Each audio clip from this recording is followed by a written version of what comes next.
Binago ng Biblia ang kanilang buhay. Nasagot ng Biblia ang pagkauhaw ko sa katotohanan.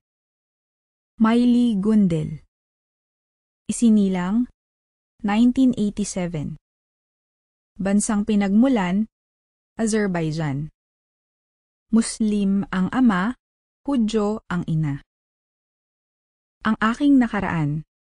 Isinilang ako sa Baku, Azerbaijan. 2 lang kaming magkapatid, at ako ang bunso. Muslim ang aking ama at Hudyo naman ang aking ina. Nagmamahalan sila at iginagalang ang paniniwala ng isa't isa. Kapag nag-aayuno si tatay tuwing Ramadan at nangingilin naman si nanay tuwing Paskwa, sinusuportahan nila ang isa't isa. Mayroon kaming Koran, Torah at Biblia sa bahay. Itinuturing kong Muslim ang aking sarili. Hindi ko pinagdudahan kung may Diyos, pero may mga tanong na gumugulo sa isip ko. Bakit nilalang ng Diyos ang tao? At bakit kailangang magdusa habang buhay ang isa kung parurusahan din lang siya magpakailanman sa impyerno? Yamang sinasabi ng iba na kalooban ng Diyos ang lahat ng nangyayari, naisip ko, pinaglalaroan lang ba tayo ng Diyos? At gusto niyang makitang nagdurusa ang mga tao? 12 anyos pa lang ako, nagdarasal na ako ng namaz, ang 5 seremonyal na dasal ng Muslim araw-araw.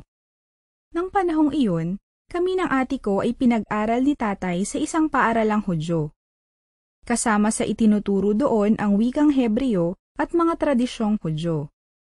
Araw-araw bago magsimula ang klase, nagdarasal kami ayon sa tradisyong Hudyo. Kaya sa umaga, nagdarasal ako ng namaz sa bahay at sa bandang hapon, nagdarasal naman ako ng mga dasal ng Hudyo sa paaralan. Sabik na sabik akong malaman ang makatwirang sagot sa mga tanong ko. Paulit-ulit kong itinatanong sa mga rabi sa paaralan. Bakit nilalang ng Diyos ang tao? Ano kaya ang tingin ng Diyos sa tatay kong Muslim? Mabuting tao siya, pero bakit siya ituturing na marumi? Bakit siya nilalang ng Diyos? Ang iilang sagot na nakuha ko ay di makatwiran at di kapani-paniwala. Kung paano binago ng Biblia ang buhay ko. Noong 2002, nawalan ako ng pananampalataya sa Diyos. 1 linggo pa lang kaming nakalipat sa Germany nang ma-stroke ang tatay ko at nakoma. Ipinagdarasal ko sa loob ng maraming taon ang kalusugan at kapakanan ng pamilya ko. Kumbinsido ako na tanging ang makapangyarihan sa lahat ang may kontrol sa buhay at kamatayan. Kaya araw-araw kong ipinagdarasal na sana'y humaba pa ang buhay ng tatay ko. Naisip ko, maliit na bagay lang naman sa Diyos na ibigay ang taus-pusong kahilingan ng isang munting bata. Sigurado akong ibibigay niya ang aking mga kahilingan. Pero namatay si tatay. Nadismaya ako dahil parang walang malasakit ang Diyos, kaya lumung-lumo ako. Baka mali ang paraan ng pagdarasal ko, ang nasabi ko. O baka walang Diyos. Nalito ako at hindi na ako makapagdasal ng namaz. Hindi naman ako naniniwala sa ibang relihiyon kaya nasabi ko na walang Diyos. Makalipas ang 6 na buwan, may dumalaw sa bahay namin na mga saksi ni Jehovah. Dahil hindi kami bilib sa Kristyanismo, gusto naming patunayan ni ate sa magalang na paraan na mali sila.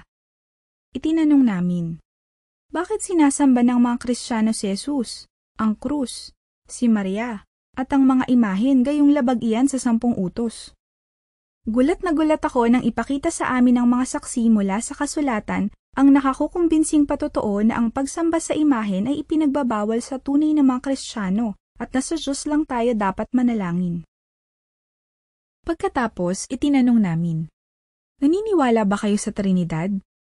Kung si Jesus ay Diyos, paano nangyaring nabuhay siya sa lupa at pinatay ng mga tao?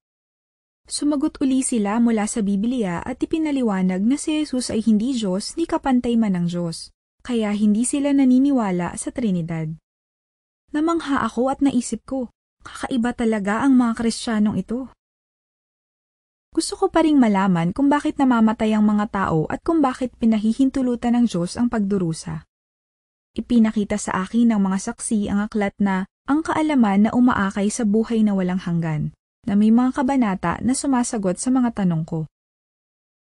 nagsimula kami agad na mag-aral ng Biblia. Sa bawat pag-aaral, may nakukuha akong makatwiran at salig Bibliyang mga sagot sa mga tanong ko. Nalaman ko na Jehovah ang pangalan ng Diyos. Ang pangunahin niyang katangian ay pag-ibig. Nilalang niya ang tao dahil gusto niyang ibahagi sa kanila ang regalong buhay. Naunawaan ko na bagaman pinahihintulutan ng Diyos ang pagdurusa, kinasusuklaman niya ito at malapit na niyang alisin ito magpakailanman. Natutuhan ko na nagdulot ng pinsala sa tao ang pagrerebelde ni Adan at Eva. Kasama sa masasaklap na epekto nito ang pagkamatay ng mga mahal sa buhay, gaya ng nangyari kay tatay. Gayunman, papawiin ng Diyos ang mga trahedyang iyan sa darating na bagong sanlibutan, kung saan lahat ng namatay ay bubuhaying muli. Sinagot ng Biblia ang pagkauhaw ko sa katotohanan, kaya muli akong naniwala sa Diyos. Habang nakikilala ko ang mga saksi ni Jehovah, nakita kong pambuong daigdig ang kanilang kapatiran. Hanga ako sa kanilang pagkakaisa at pag-ibig. Dahil sa mga natututuhan ko tungkol kay Jehovah, nausukan ako na paglingkuran siya, kaya nagpasya akong maging saksi ni Jehovah. Nabautismuhan ako noong Enero 8, 2005. Kung paano ako nakinabang. Binago ng nakakukumbinsi at makatwirang sagot ng Biblia ang pananaw ko sa buhay. Dahil sa maaasahang paliwanag na nakita ko sa salita ng Diyos, napanatag ang loob ko. Malaking kagalakan at kaaliwan sa akin ang pag-asang muling makita si tatay sa pagkabuhay muli na ipinangako sa salita ng Diyos. 6 na taon na akong maligaya sa piling ng aking may takot sa Diyos na asawa, si Jonathan. Natutuhan namin na ang katotohanan tungkol sa Diyos ay makatwiran, simple at napakahalagang kayamanan. Kaya gustong-gusto naming ibahagi ang aming pananampalataya at kamanghamanghang pag-asa sa iba. Alam ko na ngayon na ang mga saksi ni Jehovah ay hindi kakaiba, kundi mga tunay na Kristiyano. Katapusan ng artikulo.